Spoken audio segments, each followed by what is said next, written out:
Welcome back to Bloomberg's special coverage, Shake Up in Silicon Valley. Larry Page and Sergey Brin started Google as students at Stanford University. Through sheer force of will, it seemed they turned the startup into the most powerful internet company in the world. So how did this transformation actually occur? Well, Emily Chang in San Francisco back with us with the woman who helped bring the Google IPO to the market. Emily. Betty, it may have started at Stanford a decade ago, but Google's metamorphosis is one of the most amazing transformations in technology history. Larry Page and Sergey Brin brought in Eric Schmidt to help them take the company to the next level. And one woman who was there and instrumental in helping Google go public was Lise Buyer with the Class 5 group. She joins me now with more perspective on today's news. Liz, thanks so much for joining us. You know, the three of them made this pact back in 2004 to work together for 20 years. Was this part of the plan, Schmidt stepping aside? Absolutely. It was always clear to those of us who worked there that one day Larry would become the CEO. Larry had a great interest in business. Sergey, they're both obviously very, very involved in the company, but Sergey's interest gravitated more toward the nonprofit side in a long perspective, and Larry always was learning from Eric so that someday he could ascend to be CEO. So would you say it was a matter of not if, but when? Absolutely. This was an inevitable change. And perhaps it's just that Eric's been there for 10 years, and what better time to go than right after a pretty tremendous quarter? So you started working at Google about a year after Schmidt came on. Give us some insight. What was the dynamic between the three of them?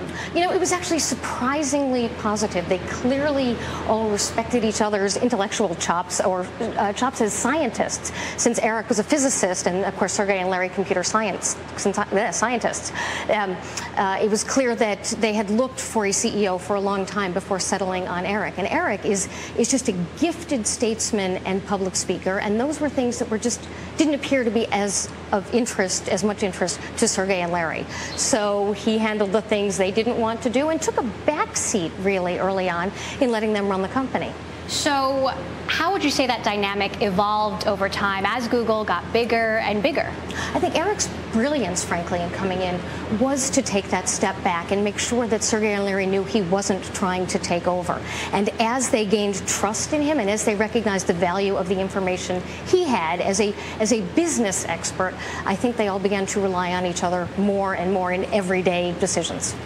Liz, you helped take this company public back in 2004.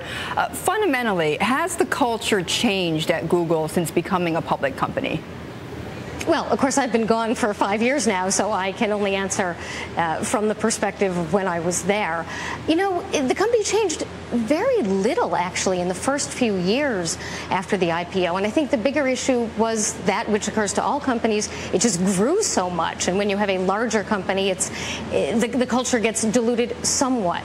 But I think more or less it's still the same quirky organization that it was way back when.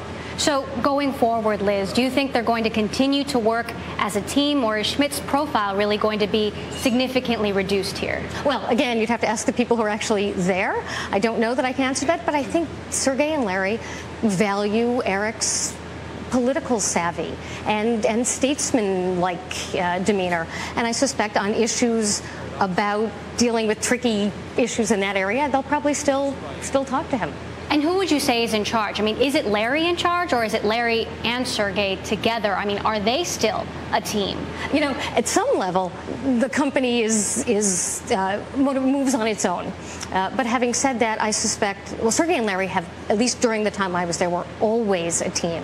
Periodically, they would disagree about something, they would disappear, they would come back, and they would be in agreement. So I would guess that very little is going to change. Larry and Sergey, particularly Larry, have had their eyes on the smallest details all the way along. And so I think this transition will be a very smooth one. And obviously, they're both very ambitious people. Where do you think they want to take Google now? Gosh, you know, I don't have the answer to that question. You'd have to ask them. I think they have always cared inordinately about the experience of the user, and I would expect that not to change. How can we make this search even better? How can we make this a better company for the people who, frankly, generate the revenue for them? And what would you say is next for Eric Schmidt? I mean, there's been this talk about him joining the administration. You know, a lot of speculation going on about what his next step will be. You know, from your last segment before I came on, it's clear that Eric will have many options. I would expect that we will not see Eric ride off into the sunset. He will reappear, perhaps doing boards, perhaps doing something political. He has many options in front of him.